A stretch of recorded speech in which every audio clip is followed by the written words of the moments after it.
Agricultor, haga su jugada maestra. Llega Lumax, el rey de los herbicidas del maíz. Lumax es un herbicida de aplicación temprana con una prolongada y contrastada eficacia. Lumax, jaque mate a las malas hierbas. E es de Singenta. Bueno, boas tardes. A ver, vou falar do solo, non? Do solo e da fertilidade do solo, que é un tema, bueno, importante, porque, aínda que parece que, bueno, cada vez os gandeiros se centran máis no manexo dos animais, da granxa, pois, bueno, a realidade é que a viabilidade da explotación en gran parte depende de que sea capaz de producir suficiente cantidad de forraxes de boa calidade. Eso requiere xogar cos cultivos, coa eficiencia do abonado, e tamén ca fertilidade do solo. O solo, no fondo, é un capital que a explotación ten, que ademais é irreemplazable, co cual pois hai que coidalo. Bueno, para falar do efecto que pode ter a area das camas na fertilidade do solo, na fertilidade física, pois, bueno, vamos ver primeiro un par de cousas sobre o solo agrícola e esa fertilidade física, que despois nos van permitir pois botar un pouco contas de cal pode ser ese impacto pois de forma bastante rápida, non? Entón, bueno, en xeral, o solo que cultivamos normalmente o vemos moito como algo estático, como algo que está aí, que sempre estuvo aí, que vai estar aí sempre. En realidad non é así, non? Sino que ten unha certa evolución, e nós, hasta certo punto, tamén podemos influir en como cambian as súas propiedades. Bueno, hai que ter en conta que un solo, nun período pues bastante longo, se vai formando a partir dun material original, que suele ser a rocha, a veces poden ser os sedimentos, primeiro por efecto do clima, da chuvia, do frío, despois empeza a haber vegetación, con eso materia orgánica, con eso hai flora e fauna que tamén afectan a propia rocha, se vai degradando, e o suelo, pois co tempo, vai profundizando, vai facéndose máis profundo, vai aparecendo esa capa superficial rica en materia orgánica, donde se desenvolven ben os cultivos. O ciclo formativo é un período moi largo. En realidad estamos falando de varios miles de anos, incluso de 1 millón de anos, ¿no? Entonces, teríamos un paso de profundización progresiva do solo, que vai ganando en profundidade, vai tamén ganando en materia orgánica, que é ese horizonte que cultivamos. Entonces, realmente as propiedades de un solo dependen dos factores de formación. Depende de que material original parte, depende do tempo que pasa, de ese tempo de evolución, do máis novo, máis bello que sea o suelo, do clima, da flora, da fauna, e tamén do relevo. O relevo ten varios puntos de influencia, pero o máis gordo sería o tema da erosión, non? A pérdida de solo en zonas altas e a acumulación de sedimentos en zonas baixas, que é un proceso que pode ser a veces moi agresivo. Bueno, como consecuencia, nun determinado momento, o solo agrícola pois ten unha estructura tipo deste estilo. Ten varios horizontes, varias capas, consecuencia desa sucesiva profundización a medida que o solo evoluciona. Entonces, no fondo, a veces moito no fondo, temos o material original, que é a rocha nai, os sedimentos. Más arriba temos unha zona de material alterado, unha zona de transición, e arriba de todo temos a capa máis conocida, que é o horizonte A, orgánico, que é o que labramos. De feito, cando cultivamos, fora da evolución natural dese solo, cando cultivamos, pois nós estamos homoxeneizando esa capa superficial e dándolle unhas propiedades tamén, digamos, favorables para a agricultura, non? Bueno, aquí teríamos un pouco un solo tipo, con ese horizonte A non é labrado, é dicir, que non está alterado, pois rico en materia orgánica, un horizonte B de transición e un horizonte C donde xa temos pois basicamente rocha alterada, pero todavía sin estructura de solo. Si queremos ver un pouco as características dun solo, tendo en conta que depende ou procede dun material original, pois en gran parte as características dese solo van a depender de cal é o material de partida, sobre o que están actuando esos factores de formación. Entón, así simplificadamente, digamos, a base rocosa, a litoloxía de Galicia, basicamente esta, na zona oeste temos dominancia de granitos e de esquistos, que, bueno, son o marrón e o verdoso, mentras que na zona oriental temos sobre todo pizarras e tamén cuarcitas. Hai unha zona de rocas básicas por aquí a parte verde, por o centro de Galicia, e hai tamén algunhas zonas sedimentarias como a rasa litoral aí hacia Ribadeo, Terrachá, Xinzo de Limia, aquí abaixo, as zonas que son sedimentarias, pero temos esa división en litoloxías claramente diferenciadas. Eso a larga nos dá tipos de solos tamén diferentes. Temos uns solos formados sobre esos granitos e esquistos e temos uns solos formados sobre pizarras e cuarcitas, que van ter, aínda que obviamente dentro desos materiales hai solos diferentes porque os factores de formación son diferentes despois, o tempo, o clima, o relieve, pero son tipos de solos diferentes, desenvoltos sobre rocas diferentes. Por lo tanto, é un tema bastante condicionante das propiedades do solo que podemos observar.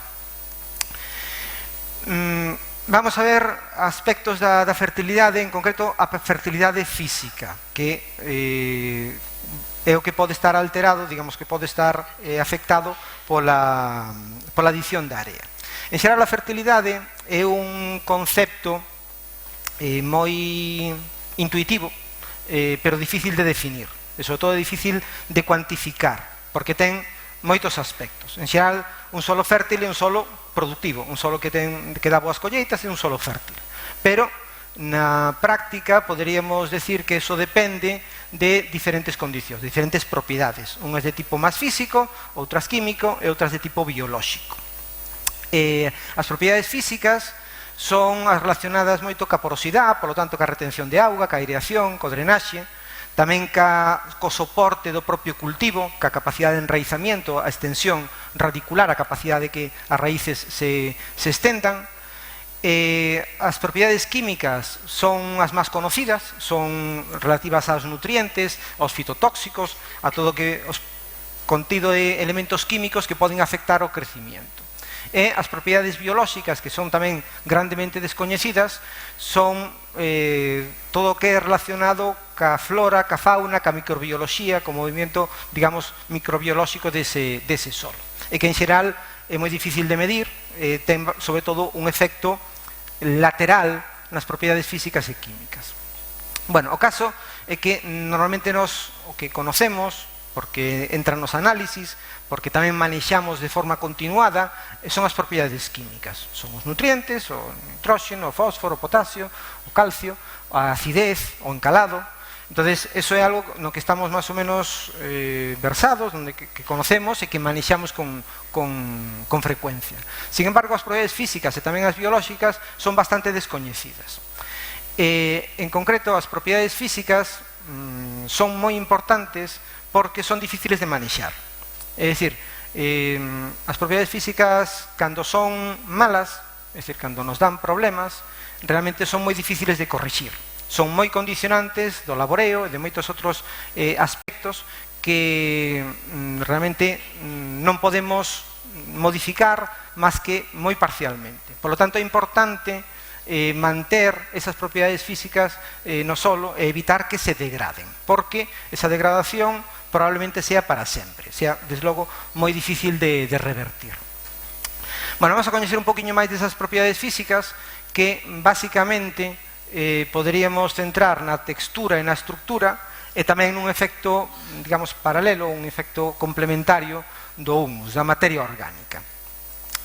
E a textura é quizá a parte máis conocida, que ven a ser a distribución granulométrica por tamaños. É dicir, que cando, bueno, é o que sale, digamos, da fertilidade física, é o que podemos coñecer nun análisis, porque realmente os análisis poden ter, isto se pode medir, non?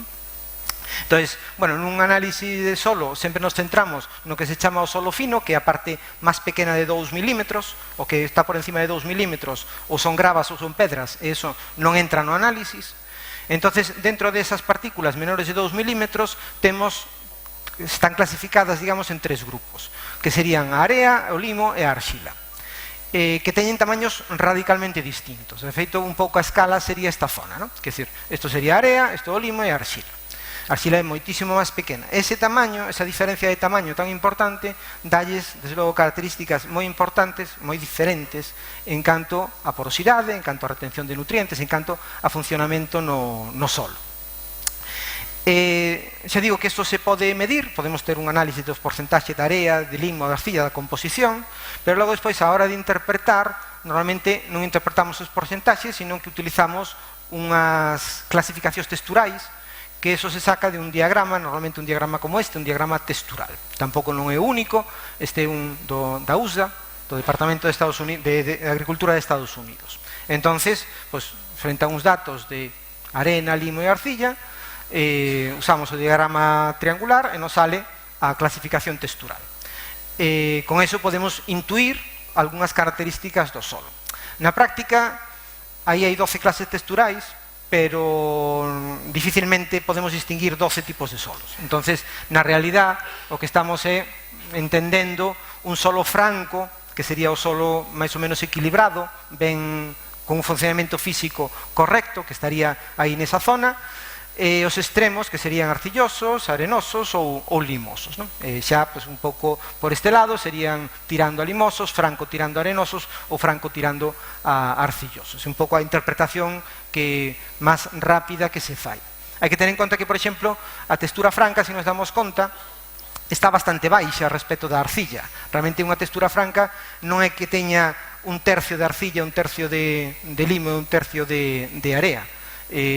O normal para unha textura franca é que teña aproximadamente un 40% de area, un 40% de limo e só un 20% de arxila, máis ou menos. A arxila sempre é un componente minoritario. De feito, a partir do 40% xa teríamos un suelo arcilloso. Bueno, que texturas temos en Galicia? Pois esa textura, como non podía ser de outra maneira, se relaciona moito co material orixinal. Os materiales orixinais, as rocas máis duras, se degradan menos e, por tanto, dan, sobre todo, areas. As rocas que son máis blandas se degradan máis rapidamente e dan partículas máis finas. A medida que pasa o tempo, que van pasando miles de anos, o suelo tamén se vai facendo cada vez máis fino, porque a area tamén se vai fraccionando. Entón, aquí temos, pois, análisis de solo, de texturas, de varios solos de diferentes partes, que están desenvoltos sobre diferentes materiais. Aquí temos as de margas, aquí as de areniscas, aquí esquistos e aquí granitos. Entón, vemos que, por exemplo, os solos de margas tenden a ser de tipo franco, franco-arcilloso, franco-limoso. Van hacia a dereita. As de areas, pois, teñen un rango relativamente amplio, que van desde o areoso a casi o arcilloso. Pero que texturas, que materiales orixinais tiñamos máis frecuentemente en Galicia? Pois moito granito e moito esquisto. Vemos que os solos desenvoltos sobre granito e esquisto, pois, son de tipo bastante areoso. De feito, os de granito son solos moi areosos, é dicir, franco-areosos, areosos, e os de esquistos, pois, bueno, aí xa hai un pouco máis de variedade, temos moito en franco-areoso, pero tamén aí xa hai máis solos francos, hai un solo tamén máis franco-arcillosos. Pero, en xeral, os solos desenvoltos sobre esquistos e granito van ter texturas grosas, que é un pouco a tónica en Galicia. A maioría dos solos en Galicia son francos, franco-arenosos, arenoso-francos, tenden a ser relativamente grosos. Ben, esa textura, a nivel de funcionamento do solo, influye moito na porosidade, e de aí na reserva de auga, na capacidade de drenaxe, na aireación, tamén no laboreo, porque a arxila é moi plástica, entonces dificulta moito o laboreo. Os solos arcillosos, incluso os limosos, cando se labran, se pegan moito aos arados, en xeral aos apeiros, e tenden a compactarse. Tamén hai un efecto da reserva de nutrientes a través do complexo de cambio, porque a arxila ten complexo de cambio, ten capacidade para reter nutrientes e evitar que se laven. Entonces, a arxila normalmente permite ter maior reserva de fertilidade química de nutrientes que as areas. Entonces, desa forma podemos digamos, ver as características contrapostas dos solos areosos e os solos archilosos, non? Os solos areosos en xeral son solos agradables de labrar, porque son soltos, se labran con facilidade, non se compactan. Sin embargo, se drenan moi ben, non se anegan nunca, ou sea, é difícil que se aneguen, pero, sin embargo, por exemplo, reteñen pouca auga, por lo tanto, son sensibles á seca, van ser moito máis sensibles á seca, e, ademais, reteñen malos nutrientes, é dicir, son solos que, como se lavan moito, os nutrientes se perden moito por lavado, por lo tanto, vai haber que fertilizalos máis frecuentemente, con dosis máis pequenas, para ter unha boa eficiencia do fertilizante, senón vamos ter moitos máis pérdidas de fertilizantes. Pola contra, os solos archilosos son solos pesados, difíciles de labrar, que se pegan aos arados, aos apeiros, que se compactan co peso dos tractores, generan costras e zonas endurecidas, drenan mal, se poden anegar con facilidade, a veces podemos ter problemas de falta de oxígeno. Sin embargo, reteñen ben a auga e, polo tanto, en época de sequía responden moito mellor e reteñen mellor os nutrientes, por lo tanto, teñen unha fertilidade a longo plazo mellor. Podemos pensar, e os solos limosos, onde están os que teñen máis limo e non tanta arxila? Bueno, os solos limosos casi terían a parte negativa dos dous. Os solos limosos se compactan e se encharcan igual que os arcillosos, e, sin embargo, non reteñen tan ben os nutrientes como a arcilla. E, polo tanto, se parecen nese sentido os areosos. Os limosos casi serían os peores, non? Aquí temos un exemplo de como cambia a reserva de auga e, por lo tanto, a sensibilidade á seca en función da textura, non? Temos solos de 4 texturas, en azul estaría a reserva de auga útil para as plantas, e vemos que a areosa sería a que menos ten, e a franca, e sobre todo a franca limosa, pois ten unha reserva claramente superior e, polo tanto, vai responder moito mellor en épocas de sequía. E aquí podemos ver o mismo, que sería un pouco sobre ese diagrama textural ver o valor do equivalente de humedade, que é outra forma de medir a reserva de auga.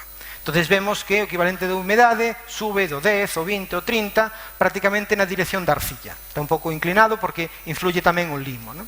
Entonces, o equivalente de humedade depende sobre todo da arcilla e algo do limo. Desde logo, a area nos dá os valores máis baixos.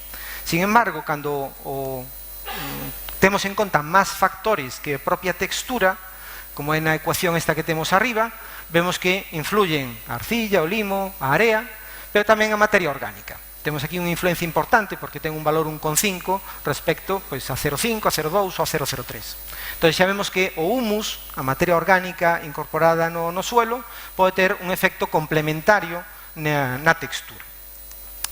Bueno, outro aspecto físico é a estructura.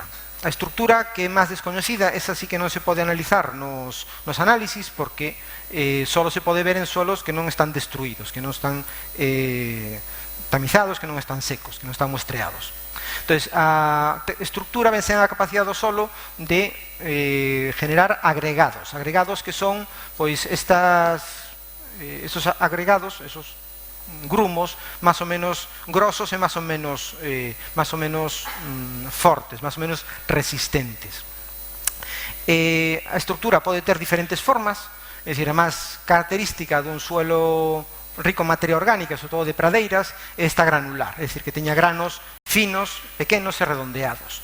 Sin embargo, cando temos menos materia orgánica é frecuente que sean bloques máis grandes e irregulares. Cando hai bastante arcilla é fácil que sea en láminas e tamén pode ser en prismas. Bueno, pero o importante é que se formen esos agregados. Cal é a importancia desos agregados? Pois que as partículas xa non están soltas, o suelo xa non ten unha disposición masiva, senón que hai unha organización, hai un cemento que une esas partículas que é o complexo arcillo-húmico. É dicir, son partículas de arcilla asociadas co humus, ca materia orgánica. Aquí volve a aparecer outra vez a materia orgánica.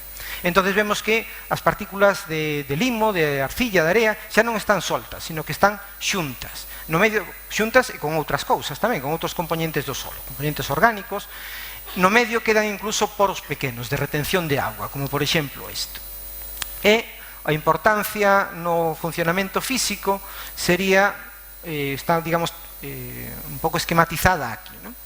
Cando temos un empaquetamento de partículas individuais grandes, o que nos dan son bastantes poros de tipo grande, polos que circula ben a auga, o aire, pero se retén pouco a auga. Si pola contra temos, como no caso da arxila, partículas pequenas, nos dan moito volumen de ocos, incluso máis que antes, pero son ocos moi pequenos, que reteñen moita auga, pero donde hai mal drenaxe. Si combinamos os dous, todavía vemos que a situación é peor, porque as partículas finas enchen os ocos que deixaban as grosas, e nos dan un porcentaxe de ocos pequenos e un porcentaxe máis baixo.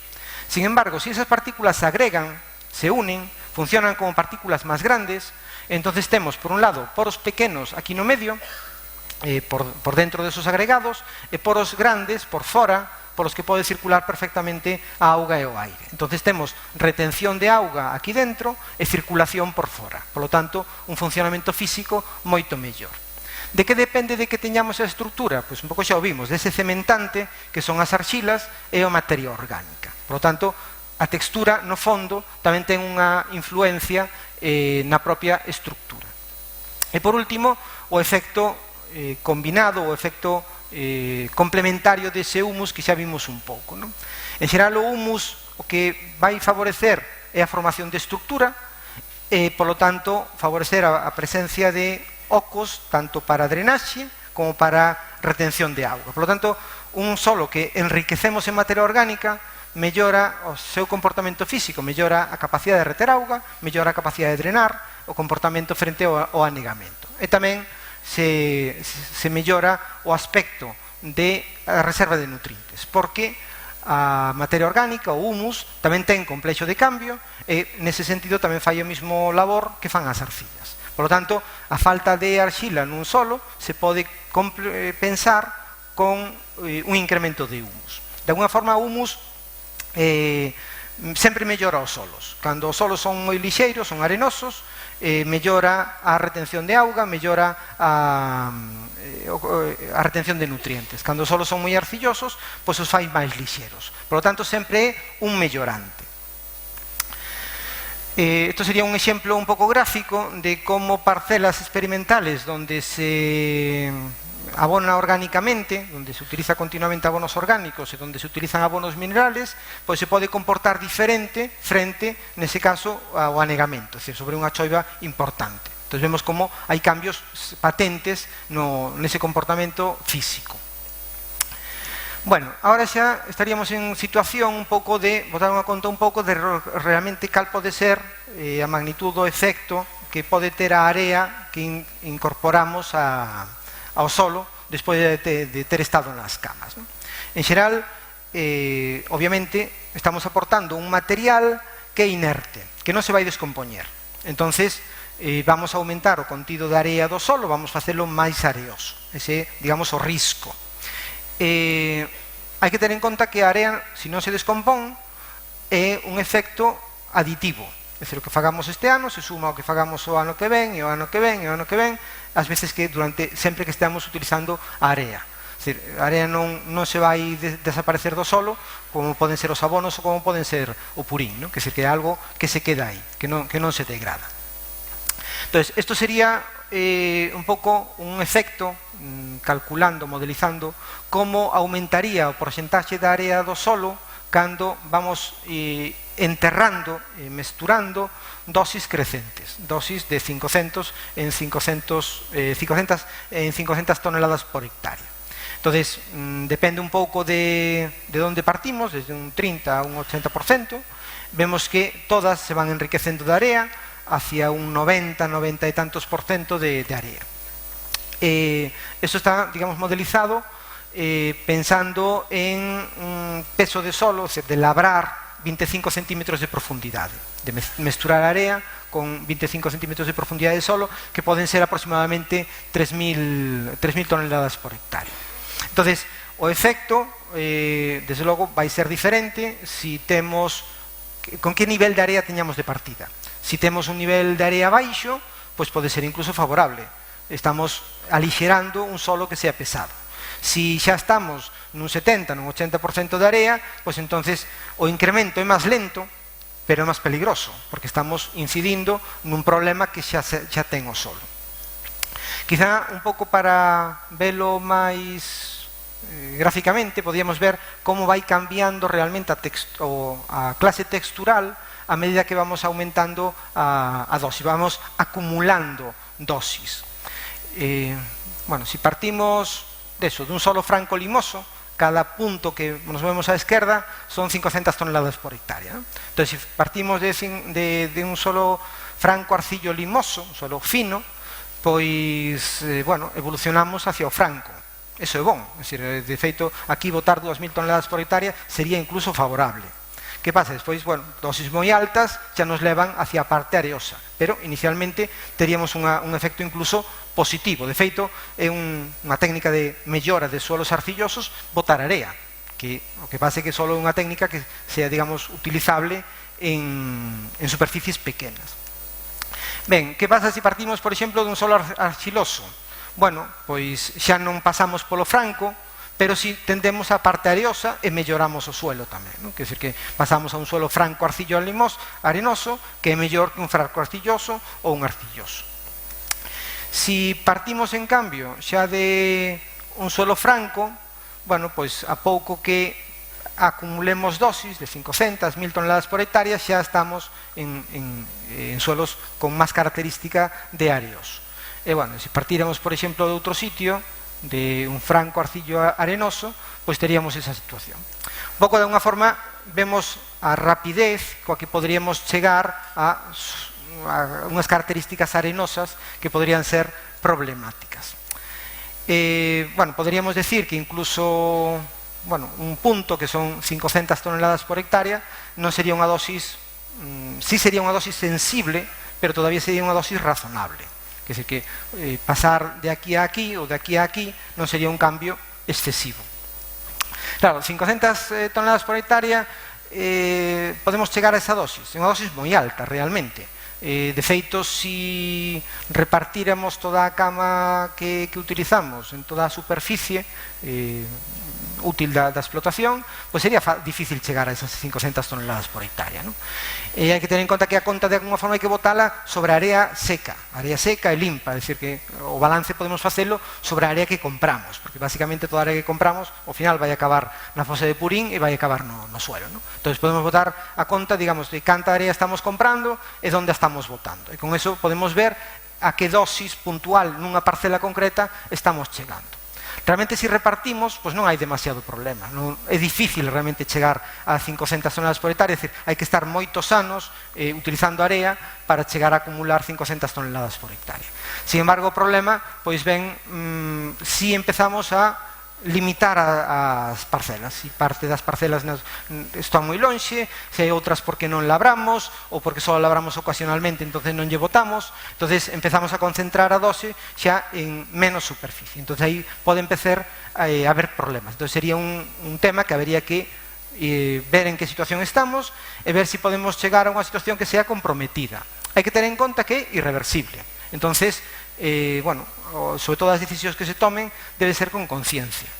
Habería unha estrategia radicalmente distinta que sería, bueno, sacrificar unha parcela, é dicir, botar sempre esa área nunha parcela que deamos un pouco por perdida, o que teñamos, pois eso, pois para exercicio, para calquera cousa, vamos ter un aumento, digamos, da área moi drástico, e sabemos que esa parcela pois vai quedar condicionada, eso sí, de por vida, non?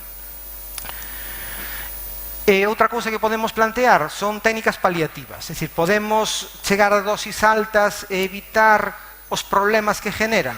Bueno, digamos que habería dúas formas de facelo. Unha sería a materia orgánica, que vimos que tiña ventaxas, que melloraba o comportamento físico, e podemos compensar un incremento de area con aumentar o nivel de materia orgánica do solo.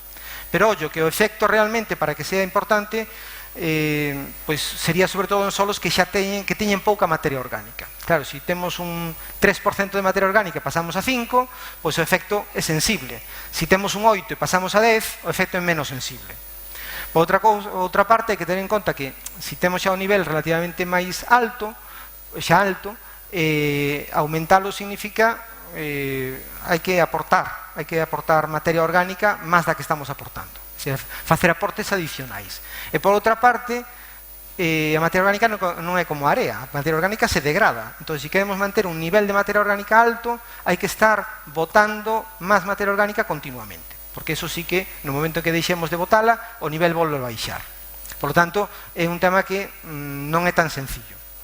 E despois habería outra forma de paliar, que sería labrar profundo, mesturar esa área non cos 25 centímetros ou así que estamos labrando habitualmente, sino con máis profundidade. Obviamente mesturamos con máis solo e, polo tanto, o efecto o reducimos. Si labramos nun determinado momento, ainda que sea ocasionalmente, mesturamos os primeiros 50 centímetros de solo, pois entonces consideremos que o efecto sea a mitade. Non fai falta facelo máis que unha vez de vez en cando. Que pasa? Que eso non sempre é viable. É unha técnica de desfonde que é bastante lenta, bastante cara, pero que se fai, pero non sempre é posible. Desde logo estamos mesturando co solo que está máis profundo, que vai mellorar, obviamente, pero o conxunto vai perder fertilidade, porque estamos sacando para arriba pois solo que normalmente non estamos abonando, que non estamos aplicando materia orgánica, é dicir que no conxunto a fertilidade química vai empeorar. Dito que a fertilidade química podemos manexala, podemos mellorala, ¿no? De todas formas, a veces é realmente imposible. Isto sería un pouco a técnica de desfonde, con arados, pues eso, 50 centímetros ou por aí.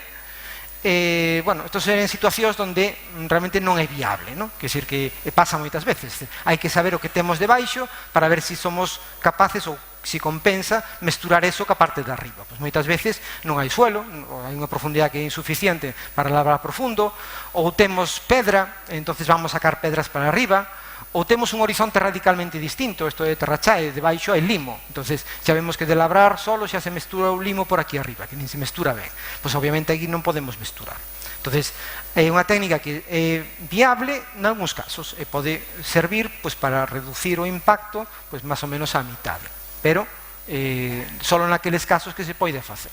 Por lo tanto, un pouco como conclusión, o uso de area nas camas e o vertido nos campos é unha técnica que se pode ser, digamos, se pode manter a largo plazo sin grandes consecuencias se a manexamos correctamente. Si queremos concentrar, desde logo hai que ser conscientes do problema e de como podemos manexalo e como podemos palialo. E nada máis. Moitas gracias.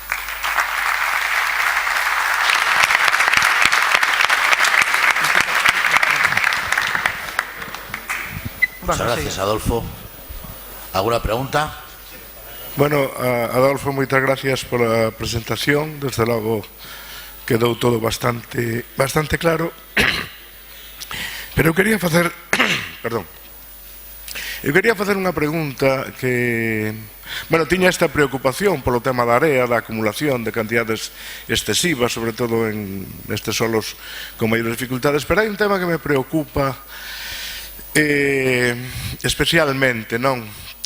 E o cultivo reiterado está provocando uns problemas de erosión laminar moi importantes. De feito, concretamente, pois hai uns días tuve que chamar ao Concello de Pastoriza por un tema dun camiño e dixeron, bueno, mira, en 15 días non podemos porque estamos quitando a terra das gabias das cunetas porque, bueno, hai un problema moi grave de erosión.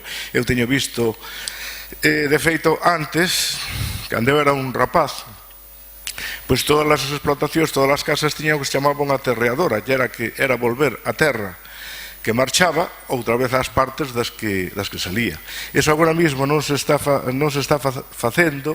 Despois tamén hai outro problema, que é a pérdida de humus, o laboreo reiterado todos os anos sobre as mesmas parcelas está provocando estes temas. Eu mesmo teño visto en Bélxica, pois para paliar, que é moito máis chao que aquí, para paliar este problema, pois poñer reas enteiras de pacas destas grandes de palla clavadas con unha estaca, pois para parar o barro e volver a rexenerar outra vez as parcelas. Entonces gustaríame que comentaras un pouco este tema. Sí, ese tema é bastante grave realmente. Un pouco por eso comentaba o interés de manter os suelos como capital da explotación. Bueno, a erosión en concreto é un dos problemas máis graves porque xa non é que melloremos ou empeoremos o suelo que nos quedamos en solo, ademais é a parte máis fértil, ¿no? É certo que nos últimos anos o incremento da superficie cultivada, o feito de estar un pouco por forzar, digamos, a produción de forraxes, están se labrando, facendo rotacións en zonas moi pendientes, que normalmente sempre foron de pradeiras, que se labraban solo ocasionalmente, e eso está dando lugar a problemas, bueno, que todavía a mellor non se ven patentes, pero que si ao largo, a medio plazo, van dar problemas. O sea, hai moitas parcelas que están pendendo solo, vanse quedar sin solo, realmente, sin a parte fértil. Cada vez pues, están traballando sobre unha parte menos fértil. Eu penso que é un tema que, además, eso hai que ter en conta que non se rexenera, é dicir, a rexeneración de ese solo é moi lenta, falamos de miles de anos. Por lo tanto, eu penso que debe haber sempre unha preocupación sobre manter o solo, é dicir, manter a fertilidade, pero sobre todo evitar as pérdidas de solo. Para iso, a mellor, había que traballar un pouco máis, primeiro, en ser capaces de non labrar as zonas peligrosas, desde logo non deixalas sin cultivo en inverno, porque están quedando zonas en pendiente por aí que se cultiva millo e xa non se volve a cultivar en inverno hasta a primavera siguiente. Eso, claro, solo pérdese todo, porque non ten ninguna coberta de vegetación, non? E despois, incluso aplicar técnicas de labranza que poidan recoller esa terra que se perda, non? A labranza mellor en curvas de nivel, o que decía de poñer pacas ou facer regos profundos para recoller esa terra. Eso é algo que, bueno, xa se ven dicindo, penso que cada vez haberá que insistir máis. Que pasa? Que, bueno, supoño que hasta que empeza a haber problemas máis patentes, a mellor pues, non nos preocupa, ou a xente, os agricultores, os que cultivan os campos, pois non collen esa conciencia, pero debían de facelo porque no momento en que a collan xa vai ser, bueno, xa van ter consecuencias sensibles. Entón eu penso que sí que é algo que deberíamos de ter moito máis en conta, ¿no? Bueno, muchas gracias, Adolfo.